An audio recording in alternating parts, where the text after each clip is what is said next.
سیدنا فاروق اعظم رضی اللہ تعالی عنہ کی ذات وہ عظیم ذات ہے، اللہ کے نبی نے اللہ پاک جل شانہ سے جھولی پھیلا کر مانگ کے لیا ہے۔ توجہ فرمائیں گے تو بڑی بات پلے پڑے گی۔ مانگنے والا محمد مصطفیٰ ہو اور دینے والا خدا ہو،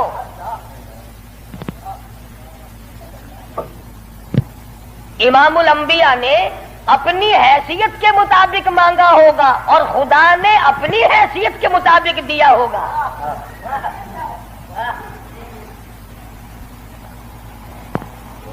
مانگنے والا بھی دیکھے اور دینے والا بھی دیکھے، پھر پتہ چلے گا آپ کو کہ جو چیز مانگی ہے وہ کتنی بڑی ہے اور اللہ نے جو چیز دی ہے وہ کتنی بڑی چیز ہے۔ میں اور آپ کسی سے مانگیں گے 2-4 روپے، 200-400 روپے مانگیں گے، رشتہ ناتا مانگیں گے، دھن دولت مانگیں گے۔ اس نبی نے مانگا، اللہ پاک نے فرمایا میرے محبوب اگر آپ چاہیں تو میں آپ کے منہ مبارک کے لعاب کو سونا بنا دوں۔ السلام علیکم دوستو، قاری حنیف ملتانی صاحب رحمۃ اللہ علیہ کا بیان آپ کی خدمت میں لے کر حاضر ہوا ہوں، جس کا عنوان اور ٹاپک بہت ہی ایموشنل اور خاص کر دینے والا ہے، یقیناً ہماری زندگی میں تبدیلی اور چینجنگ لا دینے والا بیان ہے۔ آج کا بیان بہت خاص ہے، بیان کو توجہ کے ساتھ سنیں، انشاءاللہ بہت فائدہ ہوگا اور بہت مزہ آئے گا۔ چلو بیان کو اب شروع کرتے ہیں اور ہم بھی آپ کے ساتھ مل کر سنتے ہیں اور آپ بھی ہمارے ساتھ بیان کو مکمل سنیے، انشاءاللہ بہت فائدہ ہوگا۔ چلو دوستو مل کر سنتے ہیں۔ گویا فاروق اعظم اسلام کی شان و شوکت ہے، اسلام کی عظمت بن کر آئے، اسلام کی سربلندی بن کر آئے، اور محبوب دو عالم صلی اللہ علیہ وسلم نے مانگا خدا نے دیا۔ اس لیے علماء کرام کہتے ہیں تمام صحابہ کرام، تمام کے تمام صحابہ کرام، چاہے ابو بکر صدیق کیوں نہ ہو، عثمان ذی النورین کیوں نہ ہو، علی مرتضی رضی اللہ تعالیٰ عنہ کیوں نہ ہو، طلحہ زبیر کیوں نہ ہو، سعد ابی وقاص کیوں نہ ہو، خالد بن ولید کیوں نہ ہو، عبد الرحمن بن عوف کیوں نہ ہو، حضرت ابو عبیدہ بن جراح کیوں نہ ہو، امیر معاویہ رضی اللہ تعالیٰ عنہ اجمعین، کوئی کتنا بڑا صحابی کیوں نہ ہو، علماء کرام کہتے ہیں تمام کے تمام صحابہ حضور کے مرید ہیں، فاروق اعظم حضور کی مراد ہے۔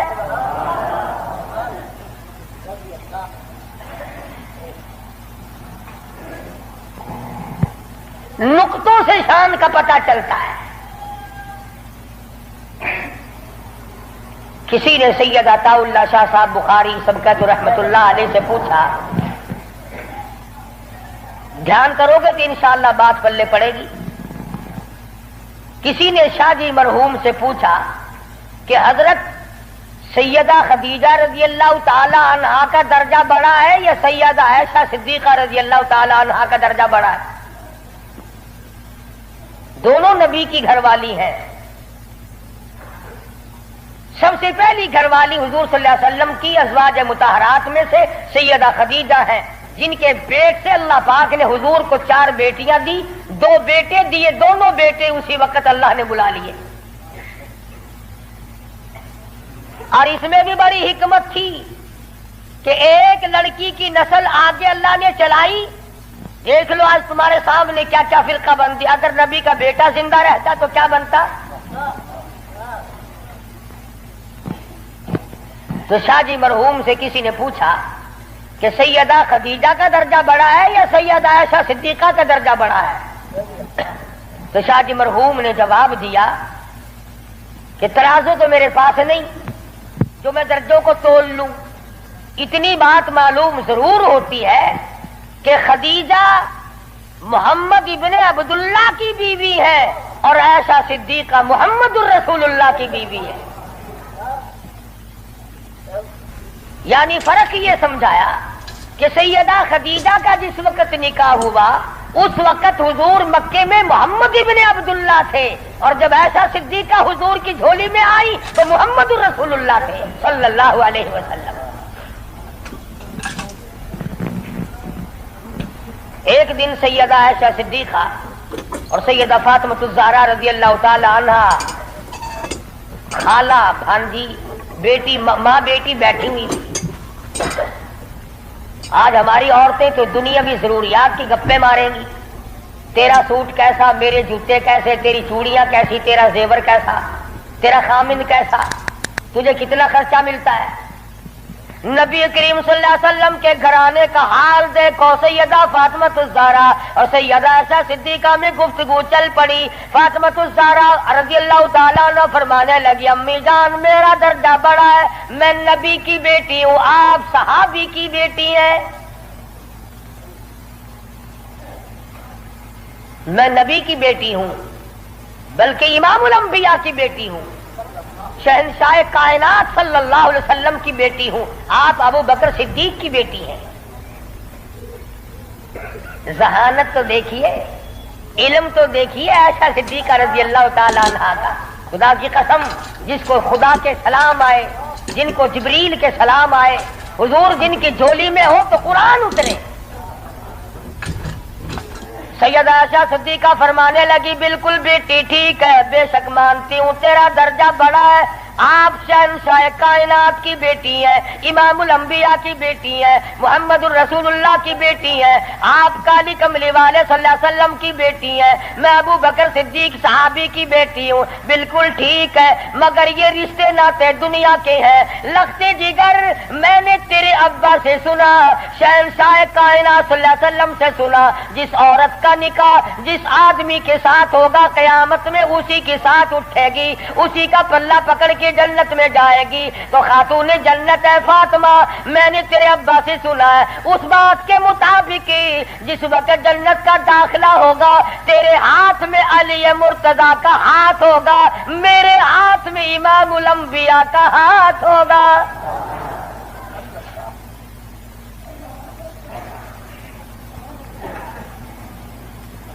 میں اپنے خامن کے ساتھ جنت میں جاؤں گی، آپ اپنے خامن کے ساتھ جنت میں جائیں گی. تو ان حضرات کے یہاں تو گفتگو بھی اس قسم کی تھی.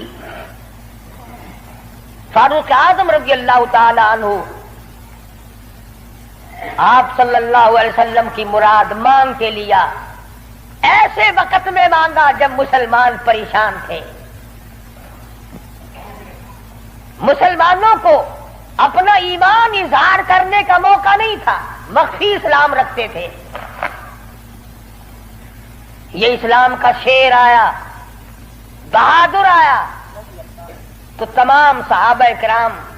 بعض نے لکھا ہے جس دن فاروق اعظم مسلمان ہوئے اللہ کی دھرتی پہ آسمان کے نیچے کل 14 مسلمان تھے.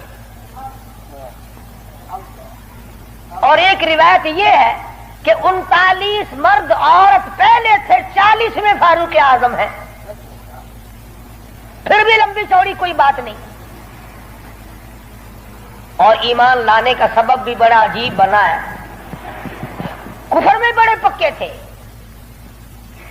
پکا آدمی ہر جگہ پکا ہوتا ہے، ڈھلا آدمی ہر جگہ ڈھلا ہوتا ہے.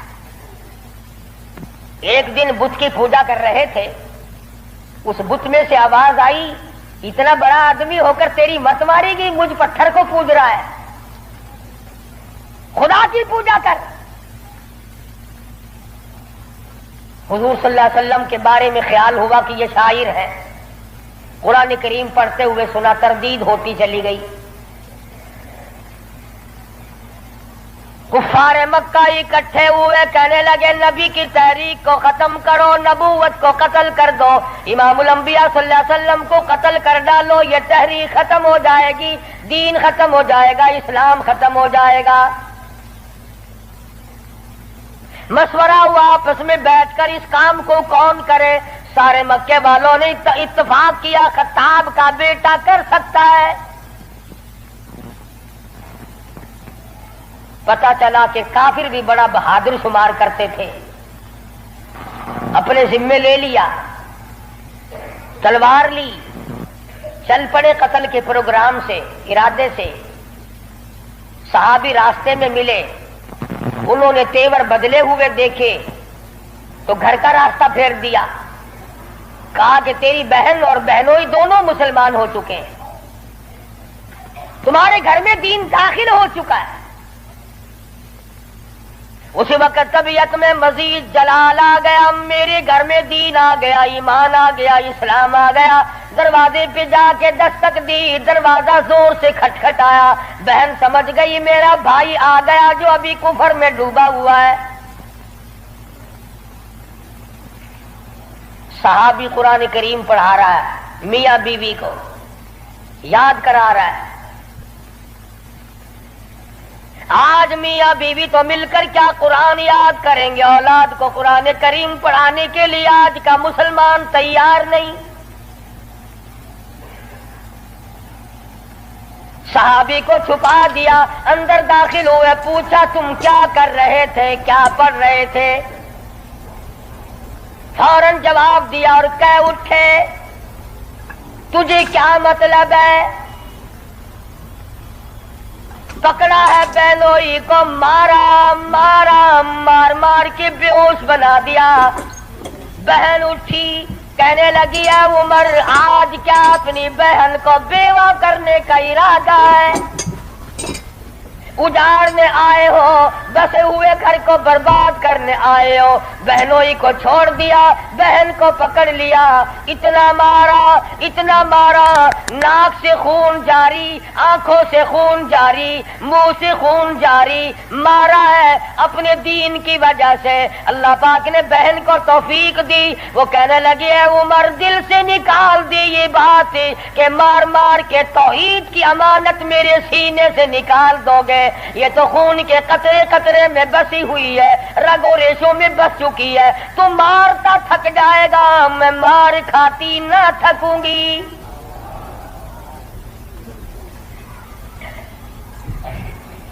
جس ماں کی چھاتی کا دودھ تو نے پی رکھا ہے، میں نے بھی اسی کا دودھ پی رکھا ہے۔ تیرا جتنا جی چاہے مار لے، ایمان اور کلمے کا انکار نہیں کیا جا سکتا۔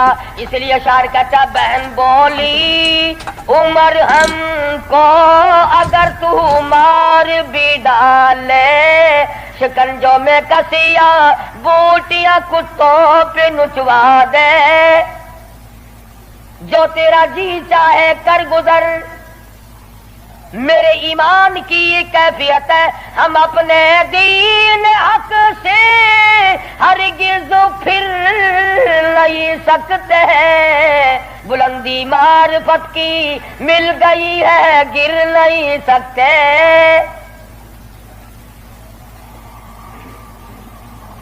جو تیرا جی چاہے کر گزر، قیمہ بنا سکتے ہو، بالکل جان ختم کر سکتے ہو، پر ایمان کا دامن نہیں چھڑا سکتے۔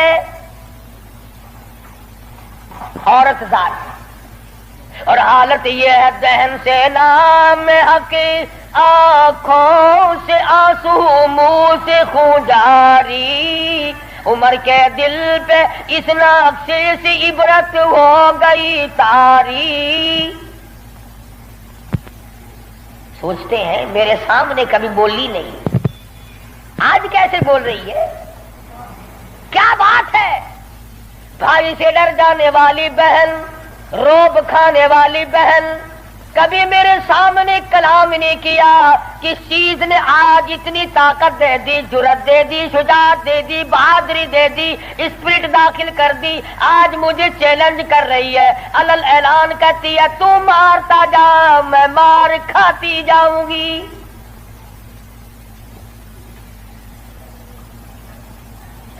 پیچھے کو ہٹ کر بیٹھ گئے